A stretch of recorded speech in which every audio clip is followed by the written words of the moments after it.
Da, wo ich jetzt stehe, sieht aus wie bei euch so eine Waldhütte, ein Waldhütten-Ding. Hütli. Da das Feuerli. Schön ringsum. Da kann man sitzen zu oben. Und etwas bröteln. Die werden jetzt gerade schreien. Ja, ja, natürlich. Servol anbröteln. Servol anbröteln. Hey, ja. Arbeiterkotelett, wie die gesagt haben, wie man dem gesagt hat. Ich kenne etwas anderes da. Ich nehme mir da ein ganzes Filet. Einwickeln. In die Folie. Aluminiumfolie. Und dann schön am Rand. Schaut da, der Rand stelle ich daher. Da, ja.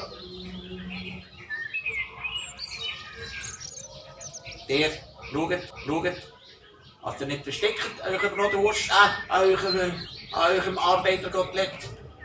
Wünsche ich euch von hier weg. Von dieser schönen Atmosphäre. Die Abendsstimmung kommt dann, alles ist ein bisschen in der Nähe.